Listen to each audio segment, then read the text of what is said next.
All right, you're listening to 91.5 WUML Lowell Blues Deluxe, and it's my honor and distinct pleasure to have the great JJ Gray with me today. Hello there, JJ.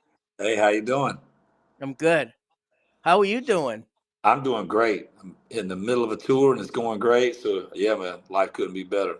You're going to be up here in New Hampshire and Massachusetts next week or the week after. You're going to be at the House of Blues, and then you're going to be playing Tupelo Music Hall. I saw you there too. That's the last time I saw you.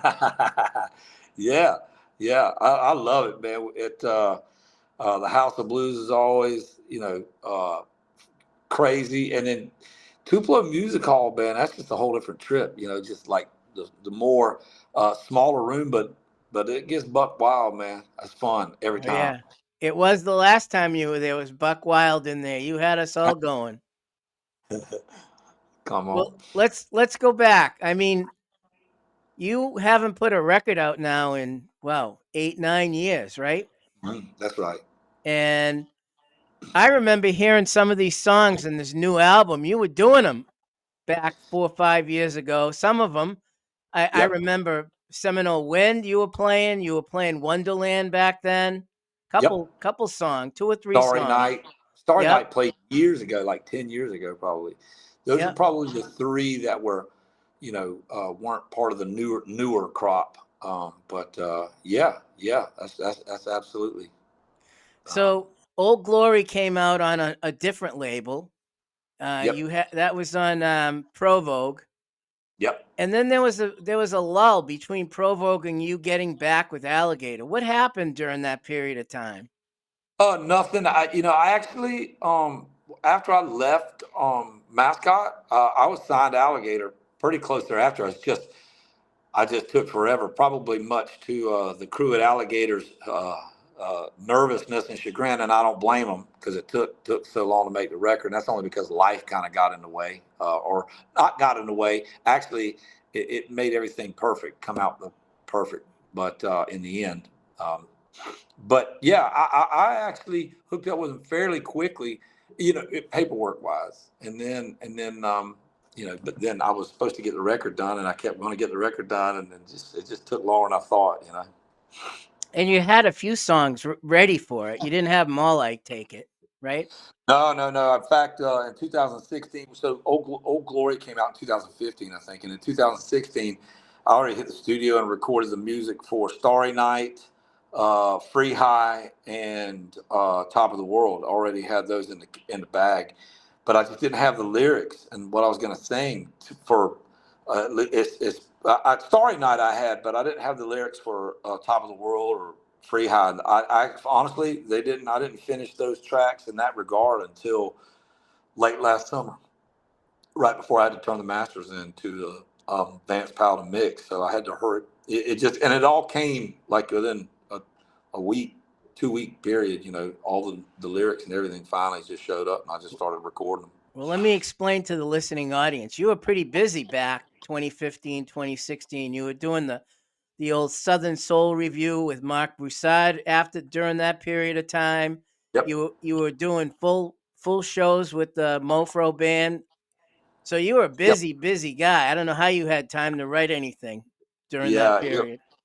Well, luckily it just shows up, and when it shows up, and I just got to make sure I can do my best to remember it, or record snippets of the ideas. You know what I mean? And but I was busy at the time, and I just couldn't get in a studio mood. And playing live was so much fun, and band was and it still is, really is now firing on all cylinders, and I just like, man, I'm enjoying this, and I'll get back to doing a record at some point. And finally, some point came. It took a while. Well, I remember the first, not the first early band, but the band that you came out with during Country Ghetto. Yep. And from that period a little bit forward, you everybody changed up. You only have Dennis and Todd now, right? From that group. Yeah, yeah. Well, Todd wasn't with me on Country Ghetto It was either. after Todd, that, right? yeah, Todd Georgia came Warhorse period. somewheres around there or this river. Yeah, he came on much later. but he's probably been with me now 10, 15 years, probably 12, so I can't, because all that stuff's been so long. But yeah, the band changed.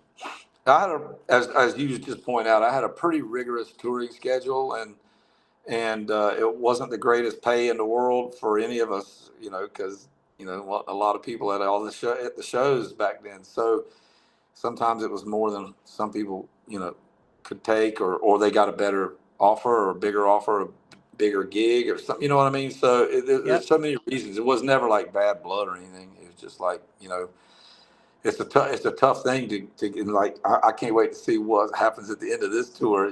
Because doing the first leg is 8 weeks long without stopping. So I can't. And some of them, it's the first time they've ever been on the road. The girls, they've never been out at this length. They've been on the road, but not like that. Like, and this was normal length to me back in the day. So Yeah. And I'll tell you, when I saw you back the last time you were at Tupelo, which was a couple years ago, that band you had, which is currently basically all the guys you have now, they were killer. You had a uh, great band. 100%. And now it's for the first time.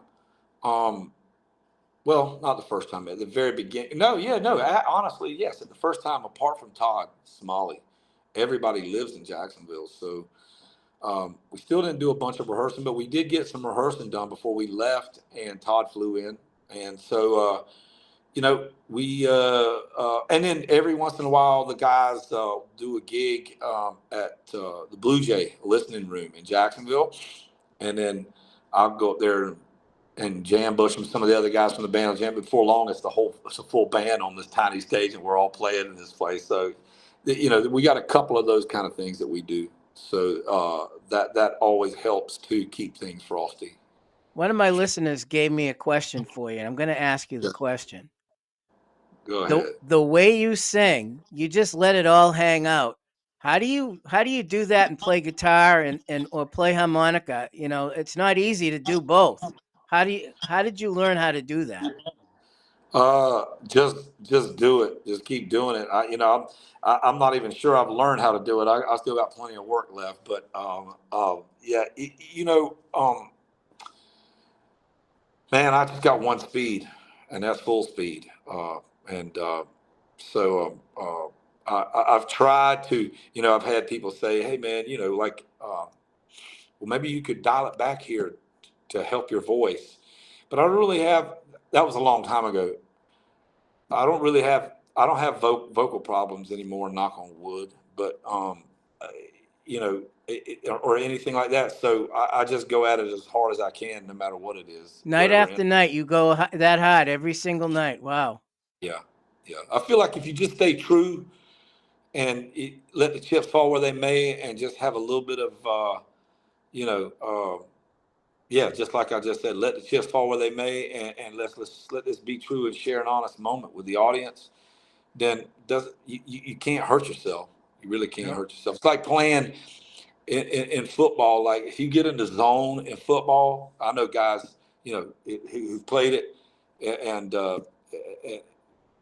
who played at a much higher level than I played it. But and it's the same thing. You never get hurt in the zone. You only get hurt when you come out of it sometimes. You're in the zone all night long. By the Yeah, way, yes, all night long, you're in the zone. yeah, yeah. That's what I'm looking for. And the zone is just sharing that moment with the audience, who are sharing that moment with us. So Yes. we're all doing the show together, all of us. You're one of those guys that writes about your stuff about yourself, which was the interesting thing when I first found out about you. All the great things you write about growing up and things that you see or saw growing up and things that were happening in your house with your family. And I mean, some of those songs are just fabulous Uh, because of that. thanks. And I'll be honest with you, it was a lot easier to write about Yourself. reality, Yep. yeah, than it was to try to fictionalize. And or worse than that was because there's nothing wrong with writing stuff that's fiction. But when I was younger, I was just trying to write what I thought other people might think was cool. and it was lame. I wasn't clever enough. I wasn't clever enough for that gig. So I just, just took to telling the stories of what I saw, and so often the songs themselves are like I kind of equate it to post-it notes for me to remember Yep. what's important in my own life. You know what I mean? Because I wind up writing a song about something, and I'm like, okay, that's so I try to stay grounded to. Uh, I don't even have to try to stay grounded. It just doing stuff like that grounds you. You don't even have to try anymore. It just grounds you. Let's It's talk like about one song that okay, everybody knows the lyrics to all the time whenever you play it. I want you to talk about Lock Loosa okay. and what that Lock Loosa means to you, so the listening audience can understand that. So I wrote a song for that's on the album Black Order, the very first record, and we had this. I did this intro piece that would come in at the beginning each night, and every night I would sing something different, not on purpose. It's just I was just grabbing for words. I just kind of just start singing stuff, and out of that, Lock Loosa came and became its own song, and then it was become the title track in the first, or yeah, I think it's the first song on the record, Lock Loosa, and it became, and it was just like immediately. I listen to the music and the music of any song, whether it's like a new song like Old Lusty or whether it's a song like Block Loose, it's the same exact thing. The music makes images come into my head. And over time, with the song Lock Loosa, it just kept making an image come into my head of the lake and the whole area. And my grandfather taking me down there as a kid and all the time and in the summer and in the winter fishing and stuff. Yeah. So it just kind of the song just wrote itself over time because it's just 3 chords, and it just wrote itself over time by just playing shows and just being willing to just be open to crashing and burning or coming up with cool lyrics. And over a period of time, the lyrics, I just remembered phrases from before, and I would just repeat those, and then new ones would come, and then before long, the song was the song. And that was a positive in your life, Lock Loosa. Absolutely, it's just it's a beautiful lake in a place that really hasn't changed a whole lot, and but just when you get out there on that lake, you getting deep into reality and away from the mind, the non-reality of the human brain that is it's kind of writing its own story, but it's not really connected to anything. And I'm sure this happens to everybody. My own mind does it. You get caught up in nonsense on the internet or anything else. I do like anybody else, and then I remember, oh yeah, just think about a place like Lock Loosa, and you're like, and everybody's got a Lock Loosa or two near them. You know what I mean? So Hmm. it just puts things in perspective. You're like, yeah, this thing is important or as life shattering as I thought it was. How did you? What did you think when your audience started to connect with that song and you would hear them sing it back to you? It was kind of a gradual thing, and I just um, I didn't notice it until, funnily enough, I mean, people here in America had been singing it forever, and I didn't notice it because I'm singing with them, and I just like it just turned into this thing, and I never really thought about it till we went to Europe, and I think we were in Germany or somewhere, and people there sang it with their accent from where they're from, and it sounded so different, and it pulled me out. I'm like, man, people are singing the words to this song here and at home, and I'm like, and I've noticed, funnily enough, that these songs that write themselves and none of this was purposeful, but Lock Loosa, Sun is Shining Down, Yep. Brighter Day. Um, there's several more. They don't.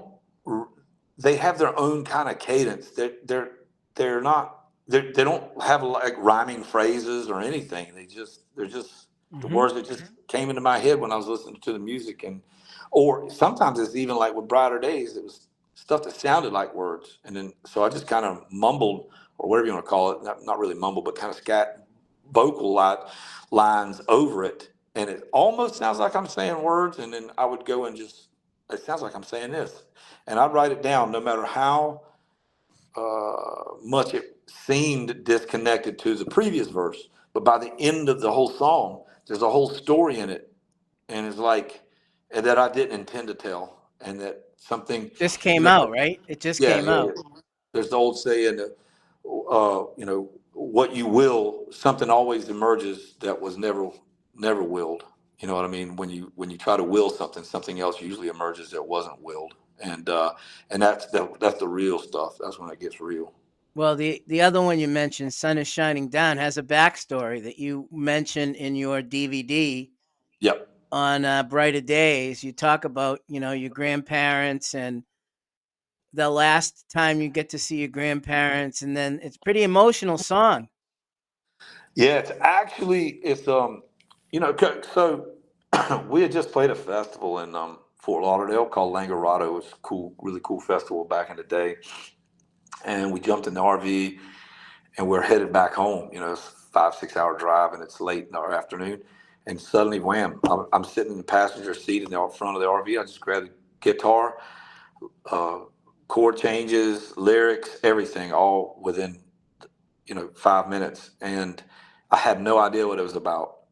And then it dawned on me, like, I'm singing about the last conversation Yep. between my grandmother and my grandfather. Actually wasn't there, and my grandmother was rushing him to the hospital. They lived way out in the country. It was a pretty good clip to the hospital in McClenny, and he died on the way.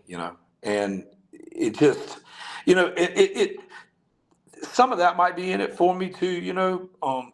But it's not sad to me. It's like something in that song that is way beyond. It's nothing that I put in there. Well, It just put itself in there. it's And emotional. It's an emotional song. You can it hear it, it. it, it also it affects me because those chord changes and the way it works. Uh, it just makes me think of just life, the whole thing of life. That the struggle and the joy, all of it, all at once, everything at once hits me in a flood sometimes in that song. So, and yeah, and the funny thing is, I respond emotionally to it, but it's not an emotional thing when it's happening. It's so bizarre, I can't really explain it. So, This River, another great song that you wrote. mm. Tell me about This River a little bit. Yes. So this river, here again, I intended to write a song about uh, actually for someone else, for about the river of grass, the one that used to flow freely out of the Lake Okeechobee into the Everglades, and I was just going to write a song about that, and then it just took on a life of its own and became something else, and I was like, man, sorry, I wasn't able to write the song for you because it was supposed to be like really specific about that. And they're like, cool, and it was worth a shot. But anyway, the song "This River" came out of it, and it just it always makes me think of. I got to look. I was going to look that up actually in a minute. Who the author? There was a famous author who wrote. I don't know if it was Keats. I can't remember who it was. It said, "I never saw a wild thing feel sorry for itself." A bird would sit on a limb and freeze to death and fall off dead in the cold and never feel sorry for itself. And it just something in that song reminded me of that, and in the music and everything. And it just kind of came out that I remember as a young man, kind of like feeling sorry for myself a little bit, and I'm like, well, pick one. Either you're going to feel sorry for yourself or you're going to be wild and free. So which one is it? So I'm like, you know what? I'm going to be wild and free. So I'm not going to feel sorry for myself anymore. So part of not feeling sorry for myself anymore was singing this song every night or many, many nights, so. The other thing I wanted to ask you about that people don't realize is, what is a Georgia Warhorse? That was the name of one of your albums, and people don't really know what that means. And I Yeah, want you to tell them what that means. it's a giant grasshopper from back home that they're pretty impervious. And that song is really about my grandmother and her spirit, all the things she went through. Uh, uh, she didn't like Georgia war horses though, but she was a Georgia war horse in her own way. She was born in Georgia, and raised between Valdosta and Fargo on a tobacco tenant farm. And, uh, I just think about them. They're just like built like Tonka toys, like a Tonka toy insect. They're actually yellow and black, and they have a little red spot on them. But I've literally seen somebody run up and stomp on one, and then when they lifted their foot up, it just popped back up with not a thing in the world wrong with it. Wow. They're flexible but tough, and just like. And I was like, man, because my grandparents didn't want them around, but I promise you, they'll clean a garden out faster than you can say don't do it. So they're they're not always. I always smile now when I see them, as long as I've got nothing growing. But even if I do, I'm like, all right, well, they're not going to eat it all. I'll live. But I love a Georgia war horse. So the new album, Olusty. Tell me about Olusty. What is Olusty? It's a little place about 50, 60 miles west of Jacksonville. It's at about 5 miles north, 4 or 5 miles north of where my grandfather was from. He was from way out in the woods. Old Lusty is itself, it's just a caution light, a blinking light, little crossroads, and maybe a little convenience store or something there now. But if you go north, if you're on US 90 coming from Jacksonville and you get to the blinking light in Old Lusty, you turn right, you'll drive straight up into Ocean Pond, which is a big old lake up in there. And it's claim to fame for Old Lusty. People look it up. It's the only place where the Civil War battle was fought in the state of Florida. It was the Battle of Old Lusty. But that had nothing to do with the song. The song was about uh, kind of a composite of stuff that happened to me with getting caught in forest fires, and my grandfather. A story he had about him and his brothers getting caught in a forest fire. They were catch muddy in a pond, or ponds, which means it was super, super, super, super dry because it ain't rained, and the ground's like gunpowder, and the ponds are so low, the water's so low that you can go in there with a wash tub and just catch fish by hand and throw them, catch some catfish, whatever, any kind of fish, and throw them in the tub. And then a fire came, and they just had to drop everything and run. And he said we had to run and get in the lake. And now he lived near Palestine too, Lake Palestine. But he said we were up by Old Lusty, we had to run, get in the lake. So I knew he meant Ocean Pond. So that. It's a story about basically running for your life from a fire. Seminole Wind, another great song from that album that just came out. That's Yeah, been around a while now. I played it a long time because I'm a huge John Anderson fan, and he wrote the song and played it in almost every form of every band I've ever been in, cover bands, everything back in the day. And I just always loved that song. We've been playing it for a minute. It's like, man, it's time, let's put this song on the record. So, man, it came out so good. The guys just crushed it. I mean, they just crushed it in the studio. And I was just like, in fact, I had told people for a while after we had recorded, the music was done. All of it was done except for the orchestral parts. But all the main parts of the music were done by 2018, maybe 2019, and I just told everybody it's at this point, it's kind of like a live show. It's mine to blow it. Now they're way ahead in the race, and they've handed me the baton. Now all I got to do is not fall down. And so thankfully I eventually got it done. And but yeah, that was they just crushed it, man. I can't even begin to tell you how great of a job they all did in the studio. And then Wonderland's another one of my favorites from the album. Yeah, it almost did make the record. I had cut it, and only because I love the song. I felt like we couldn't have more than 10 songs on the record because we're doing vinyl, and I'm talking to the different people that I've been talking to. If we went to 11 or that time amount, we'd have to go to a double vinyl record, which would be so expensive to make. It's like $6-7 per disc. So you're looking at $14-15. You ain't even got the jacket done, and then the record label has to get their cut, which they deserve because doing all this work. And I was like, man, I just can't even see people, paying crazy money about people pay it, but I, you know, with some stuff, but I'm like, I just didn't want to be in that position. So the guy that runs the distribution thing and the press and stuff, he was like, man, no, we can keep the audio really, really good and keep it 11 songs. I was like, okay, because I thought you know, if you can put a lot of songs on a 12-inch, you know, 33 record, but the more you put on there, the closer the grooves get together, you get, you know, chatter and all, and the audio, there's not enough bass in the audio a lot of times.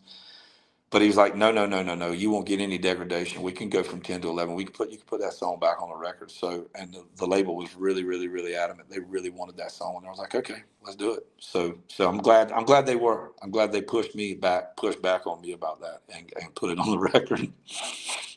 Most of your records, you have songs that are important to you that you want on the record. Tell me, what was the most important song to be on this record, this new record for you? Good question, isn't it? Yeah, it's tough. I'll tell you,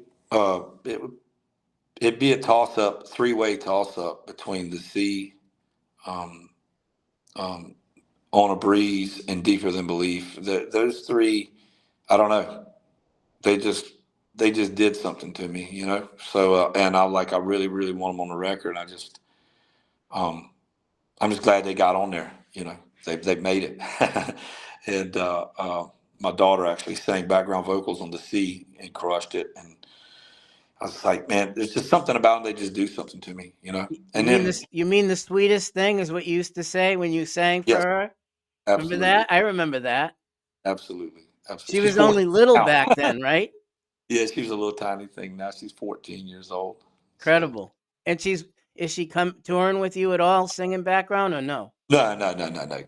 A good friend of mine from Jacksonville, Katie, is, and my daughter loves Katie as well. So, um, but it's coming one day, maybe. I don't know. She wants to do it, but I'm like, no, you ain't Too coming out. young, right? You got school, you got other things to do, and then later on there'll be plenty of time. You can come sing with me. But she has sang. I did a little VIP set at St. Augustine thing last year, and I sang the sea, and she came and sang it with me. Cool.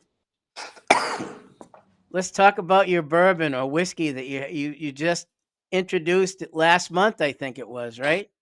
Yeah, it's gonna actually be out in May. They're bottling it now, and you know, they just came and to me and my manager and was like, "Hey, look, man, we really want to work together." My manager really spearheaded the thing and said, "Hey, dude, you want to go down to the distillery? It's not that far from where I live to go down to St. Augustine." I was like, yeah. So I went down there and they took me through the whole process, which I knew a little bit about whiskey making anyway, but you know, not at that level, nothing at that level. And they're like, so their distiller put together three blends. He's like, I want you to try them. And I've made my choice he said, I've made my own choice of what I think you're going to pick. And I've told everybody. So, and he named each one. And then I said, it's this one. You're like, whatever, number three. He goes, that was the one, dude. I told everybody you were going to pick that one. And I loved it. I loved the way it was at the top, middle. The whole thing was like really, really good. And then he sent me proofing Yeah. uh, bottles, like 92 proof, 100 proof, and 102.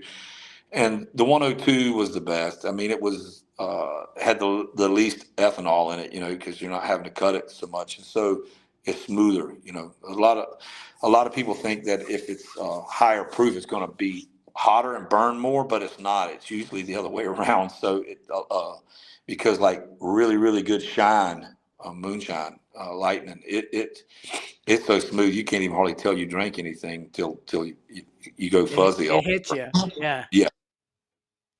And it's called Rolling Rooster. Huh? How do people get a Yes. hold of? How are they going to get a hold of that? They can go to our website, the jjgray.com website. There's links to there's things on there. It says bourbon on there, and it'll tell you where it's at and all that good stuff. And there's a song called Rooster on your new album too. Tell me about Yes. that. Yeah, it's about literally about a rooster, Jim. That he was uh, I, he was so awesome at my had it till he stood his ground and to protect his family and everything all the way to the bitter end. And he so reminded me of my dad and my grandfather, my uncles, and all of them when I came up. How they carried themselves and conducted themselves. And I said, I'm gonna sing about it, and then maybe it'll rub off on me a little bit. There you go. So originally you named the band Mofro in the beginning. It was just Mofro. Yes. And then you changed it and put your name in front of it. And Yes. it's JJ. When did that happen? Why did that happen? Why didn't you just Uh, leave it the way it was? because the main reason, I had several reasons, but the main reason was I had, it wasn't on the record yet, but I had played, I was playing some tracks for my grandmother, and I was playing The Sun is Shining Down, and I told her what the song was about. And then, told her Hoe Cake was about her. And I told her Gal Youngin on Loch Loosa was about her. And I told her, Georgia Warhorse wasn't around then. There's several other songs about my grandmother. And this one is about my dad. And this one's about, and she's like, and then one day she's just sitting there in the chair and she's like, what's Mofro? Or, no, sorry, back up. She says, what the hell is Mofro? And I'm like, well, it's just what I call it. It's what I've been calling it. She's like, it sounds like you trying to hide, boy. Are you embarrassed of your family? Oh boy. And I mean, dude, my grandmother's hard as a railroad spike. She'd probably go in the UFC cage and beat the shit out of, excuse my language. You have to bleep that out. Beat people up in the UFC, man. My grandmother was tough. And she looked at me hard and she's like, yeah, I don't know what that is.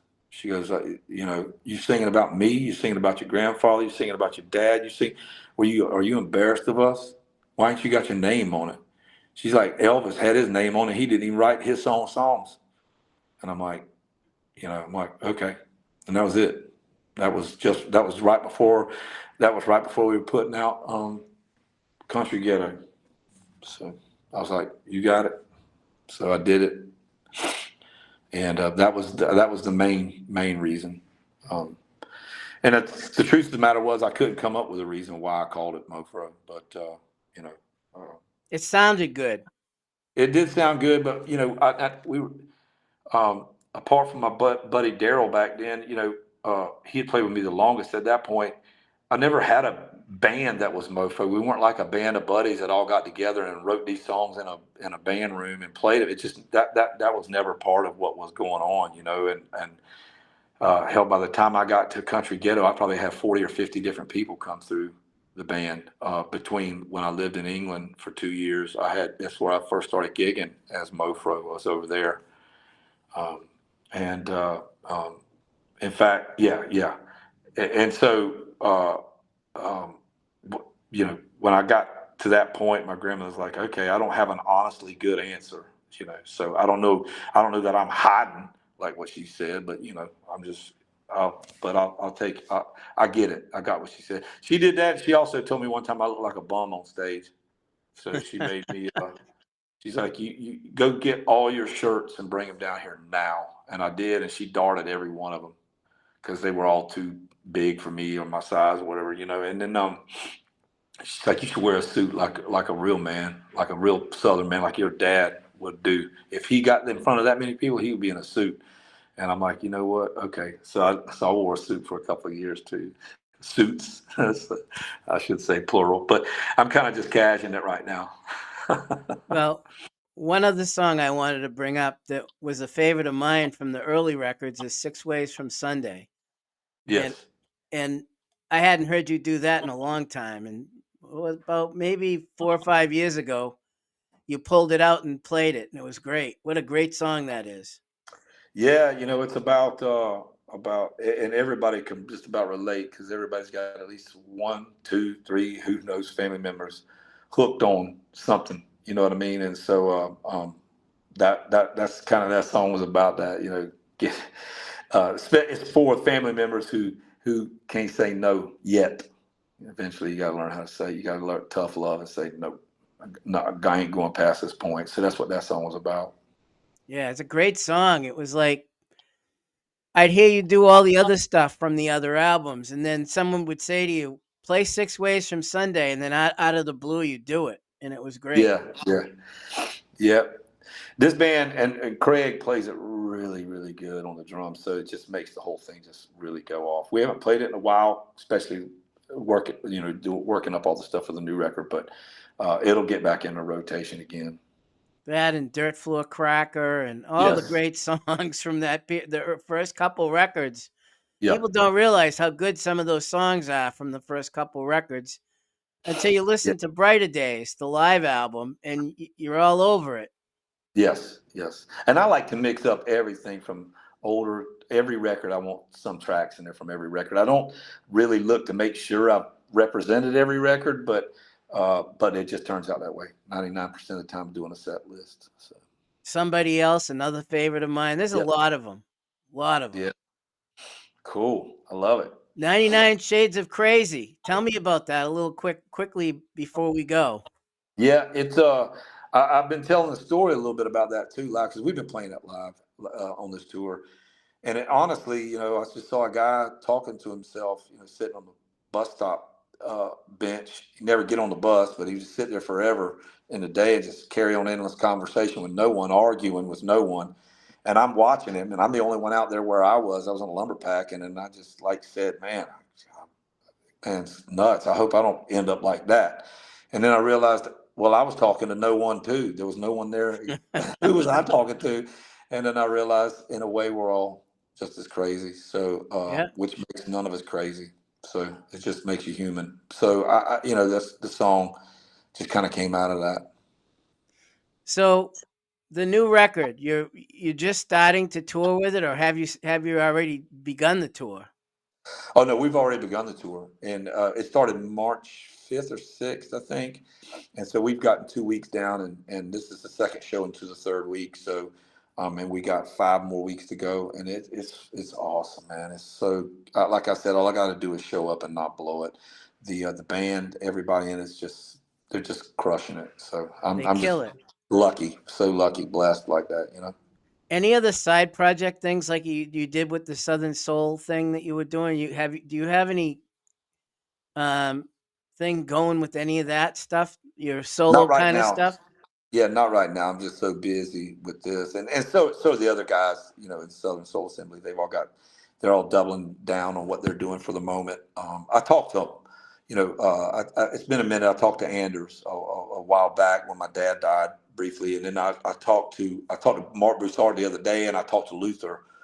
Uh, Matter of fact, I owe him a phone call. So I still talk to everybody. We all talk to each other, and How can you know. how can you beat that? You and Mark Broussard have some of the two best voices out there together. It's crazy. I'll tell you what, it's fun, man. He's one of my favorite singers ever. He's special And and you had and phenomenal songwriter and a phenomenal guitarist. yeah, and you had Anders His Osborne to that. It's crazy. oh my gosh, another one. Yes, it's a real deep lineup, and get to play with Luther and Anders and Mark. I mean, it's like that's crazy too. I was like, I can't even believe what's happening. So.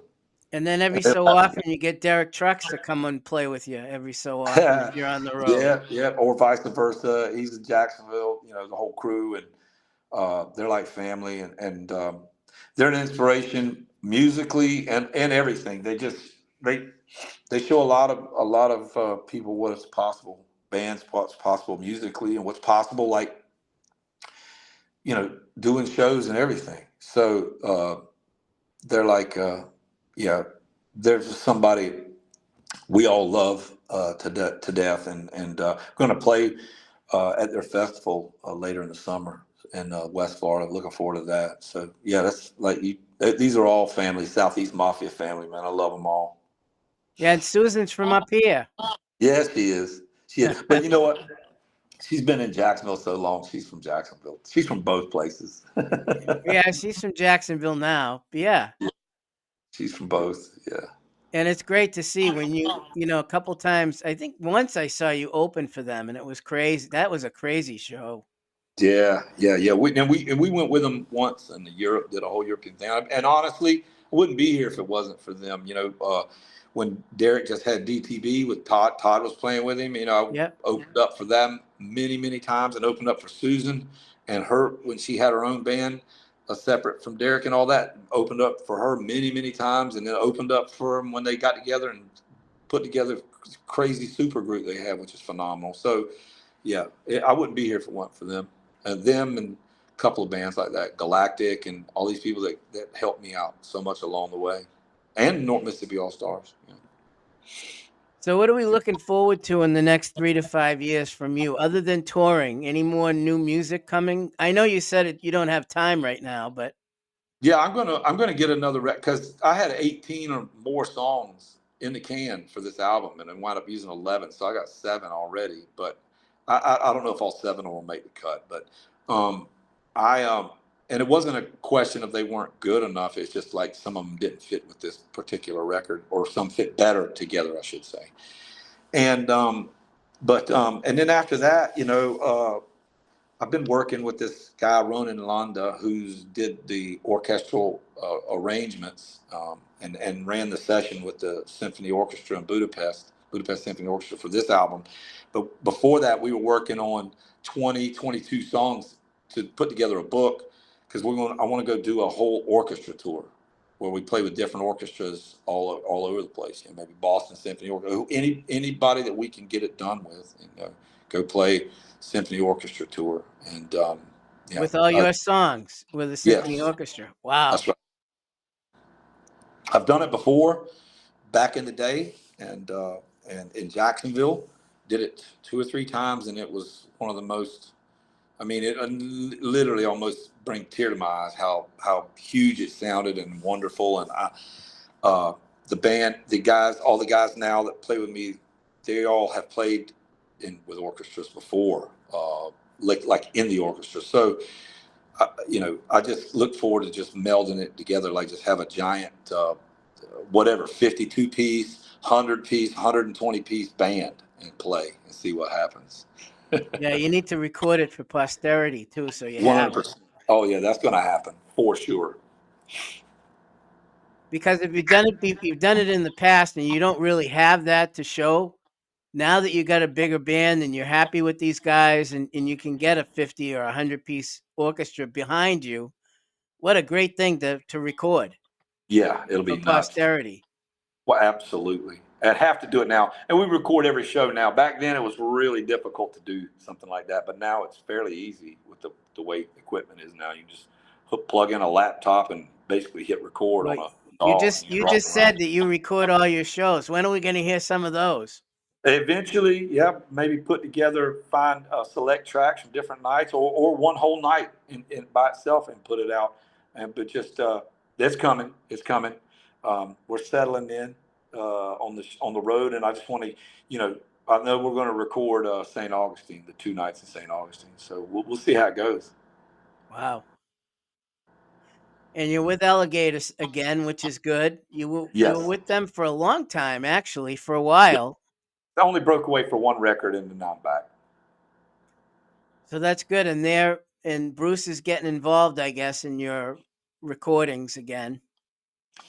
Yeah, well, Bruce, he's been so good to me, man. He's a wonderful guy, and he's always been like, hey, because Bruce is a producer, obviously. He's produced so many albums and worked music himself. He's a master and all that stuff. But he's like, man, the way you make records is not the way I make records, so I don't want to get involved in that. And you just go record it and do your artwork, and then bring it to us, send it to us, and we'll put it out. So He's a fan like me. yeah, yeah. There you go. There you go. Well, again, I just want to say thanks, JJ, for taking some time out of your busy schedule. I know you got, things you got to do for the tour, and To go play. I really appreciate you answering all the questions too. I love it, man. Thank you. Great questions. Were they good, huh? Yes, absolutely. Yes. And I look forward to seeing you again Yes, soon. absolutely. Come up and say hey next time for sure. I mean, I again. will. I will absolutely. So thank you again. Thank you. All right, brother. Have a good one. Okay, you too. We'll see ya. ya. Bye-bye. Bye-bye.